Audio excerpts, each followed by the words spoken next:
Hello viewers, నేను Rohan. Welcome to social post. Central and state banking jobs కి, RRB jobs కి, ఇంకా ఈ బ్యాంకింగ్ జాబ్స్ కి మనం ఎలా ప్రిపేర్ అవ్వాలి, ఎలాంటి కోచింగ్ సెంటర్ లో జాయిన్ అవ్వాలి, దానికి ఎలా ప్రిపేర్ అయితే మనం ఈజీగా జాబ్ క్రాక్ చేయొచ్చు అనే పూర్తి డీటెయిల్స్ ఈ వీడియోలో మనం తెలుసుకుందాం. ఈ రోజు మనతో పాటు జియోగ్రఫీ ఫ్యాకల్టీ సుధాకర్ గారు ఉన్నారు. సార్కి వెల్కమ్ చెప్దాం. హలో సుధాకర్ గారు. హలో అండి. సో సెంట్రల్ అండ్ స్టేట్ ఈ బ్యాంకింగ్ ఎగ్జామ్స్ ఏవైతే ఉంటాయో వాటన్నిటికీ ఎలా ప్రిపేర్ అవ్వాలి? సో సెంట్రల్ ఎగ్జామ్స్ కి చాలా మంది ఒకప్పుడు స్టేట్ ఎగ్జామ్స్ పైన డిపెండ్ అయ్యేవాళ్ళు, అంటే గ్రూప్ 4 కానీ, ఎస్ఐ కానీ, కానిస్టేబుల్ ఎగ్జామ్స్ కానీ. కానీ ఇప్పుడు చాలా గ్రామీణ ప్రాంతాలు కానీ, పట్టణ ప్రాంతాలు కానీ సెంట్రల్ ఎగ్జామ్స్ కి ఎక్కువ ప్రిపరేషన్ అవుతున్నారు. అంటే ఎగ్జాంపుల్ ఎస్ఎస్సి కానీ, జీడీ కానీ, లేదా ఆర్ఆర్బి కానీ, ఎన్టీపీసీ. మనం ఇటీవల రీసెంట్లీగా రైల్వేలో 22,000 ఉద్యోగాలు నోటిఫికేషన్ వచ్చింది. అలాగే బ్యాంకింగ్, మొన్న ఒక అమ్మాయి పోస్ట్ చేసింది. ఏమనంటే ఆమె పీఓగా చేస్తున్నట్టు జాబు, ఆమె సాలరీ 80,000 అని చెప్పింది.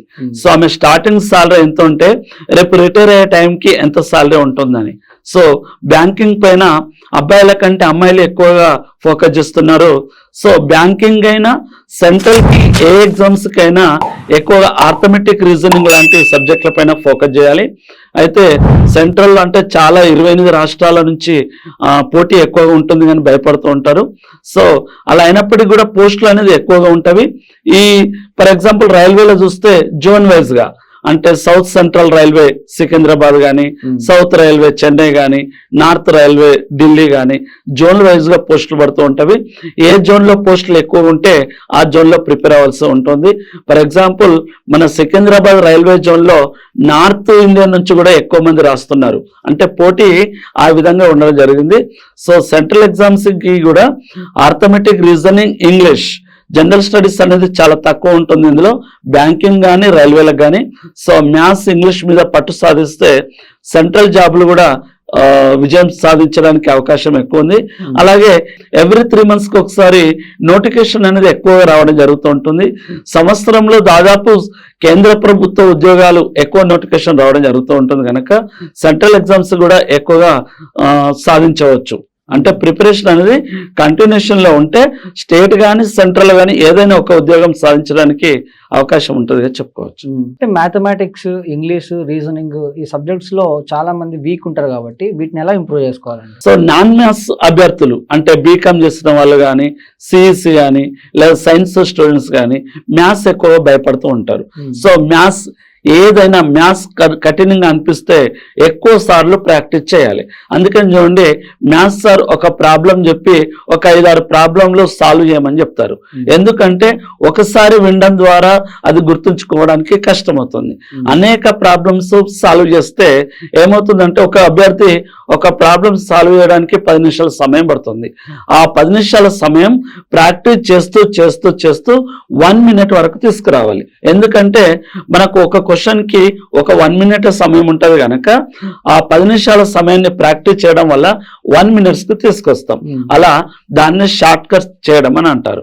సో ఆర్థమెటిక్ లో ఎక్కువగా షార్ట్ కట్స్ లాంటివి బోధిస్తారు కనుక షార్ట్ కట్స్ ద్వారా సమయం అనేది తక్కువ సమయంలో ఎక్కువగా ఆన్సర్స్ చేయడం లాంటివి జరుగుతూ ఉంటుంది. సో ఈ జాబ్స్ ప్రిపేర్ అవ్వాలంటే కోచింగ్ సెంటర్ కి తప్పనిసరిగా వెళ్ళాలా, లేకపోతే సెల్ఫ్ స్టడీ సరిపోతుందా అండి? కోచింగ్ అనేది ఒక వే ఆఫ్, ఒక దారిలాగా సహాయపడుతుంది. కోచింగ్ తీసుకుంటేనే ఉద్యోగం వస్తుందని చెప్పట్లేదు. అలానే కోచింగ్ లేకుండా విజయం సాధించిన వాళ్ళు, ఉద్యోగం సాధించిన వాళ్ళు చాలా మంది ఉన్నారు. కానీ మనకు అవగాహన లేదు.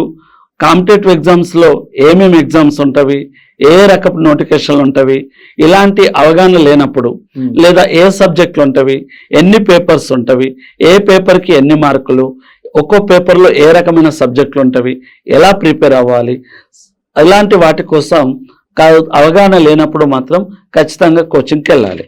అయితే ఇక్కడ కోచింగ్ సెంటర్లలో ఎలా ప్రిపరేషన్ అవ్వాలనేది తెలుస్తుంది. సో కోచింగ్కి వెళ్ళినంత మాత్రాన ఉద్యోగం ఖచ్చితంగా వస్తుందని కాదు. కోచింగ్కి వెళ్ళడం వల్ల ఒక 50% వరకు నీకు అవేర్నెస్ అయితే రీచ్ అవుతుంది.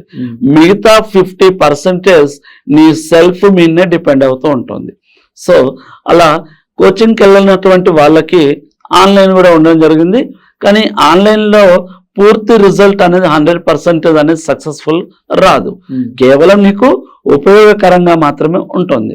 ఇక నోటిఫికేషన్ లో అది కోచింగ్ లకు వచ్చేసరికి చాలా మంది, ఇప్పుడు ఒక ఇన్స్టిట్యూట్ లో దాదాపు 500 నుంచి 600 మంది అభ్యర్థులు ఉంటారు. కోచింగ్కి వెళ్ళడం వలన అక్కడ ఉన్న పోటీ ఏ విధంగా ఉన్నదని తెలుస్తుంది. కనీసం ఒక 50 మంది ఉన్నా 50 మందిలో ఒక 10 మంది ఎక్కువగా యాక్టివ్ ఉంటే మరి వీళ్ళతో నేను పోటీ పడగలనా, మరి ఆ విధంగా మనం ప్రిపరేషన్ స్టార్ట్ చేయాలి.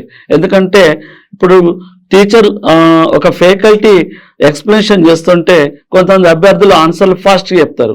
మిగతా వాళ్ళు చూసి అమ్మ ఈ స్టూడెంట్ బాగా ఫాస్ట్గా చెప్తున్నాడు కదా, మరి అంతా కూడా మనం ప్రిపరేషన్ చేయాలి, ఆ విధంగా మనం కూడా చెప్పాలి అంటే ఆ విధంగా ప్రిపరేషన్ కావాలి అనే పోటీ తత్వం అనేది పెరుగుతుంది. కాంపిటీషన్ ఏ విధంగా ఉన్నదని తెలుస్తుంది. సో ఆ విధంగా కోచింగ్ వెళ్ళడం వల్ల బెటరే.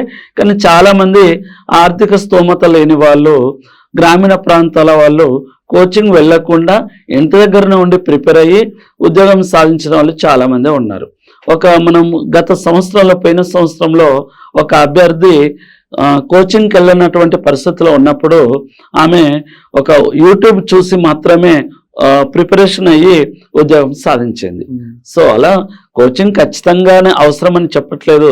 కోచింగ్ తీసుకోవడం వల్ల ఎక్కువ కొంచెం ఉపయోగకరంగా ఉంటుంది. ఎందుకంటే అలాగే కోచింగ్ ఇన్స్టిట్యూట్లలో బుక్స్ కొంతమంది ప్రొవైడ్ చేస్తున్నారు. అలాగే మోస్ట్ ఇంపార్టెంట్ మ్యాగజైన్స్, మనం ఇంట్లో అంటే ఒక మ్యాగజైన్ వస్తుంది, ఒక ఈనాడో ఒక సాక్షి పేపర్ లాంటివి వస్తుంది. కానీ ఇన్స్టిట్యూట్కి వెళ్తే వివిధ రకాల మ్యాగజైన్స్, న్యూస్ పేపర్లు చదవడం వల్ల కరెంట్ అఫైర్స్ లాంటివి ఎక్కువ చదవడానికి ఆస్కారం ఉంటుంది. సో ఇటీవల కాలంలో కరెంట్ అప్డేట్ పైన క్వశ్చన్స్ ఎక్కువ అడుగుతారు కనుక సో ఇన్స్టిట్యూట్ వెళ్ళడం వల్ల బుక్స్ లాంటివి, న్యూస్ పేపర్ లాంటివి, అలాగే పోటీ ఎక్కువ ఉంటుంది. అలాగే అక్కడ వస్తున్నటువంటి అభ్యర్థులు ఫ్రెండ్స్ అవ్వడం వల్ల సబ్జెక్టు డిస్కషన్ చేయడం వల్ల 50 నుంచి 60% వరకు గుర్తుంచుకోవడానికి ఎక్కువ ఛాన్సెస్ ఉంటుంది. రైట్. సో అలా కోచింగ్ అనేది ఉపయోగకరంగా ఉంటుందిగా చెప్తాను. థ్యాంక్ యూ అండి, థ్యాంక్ యూ సో మచ్.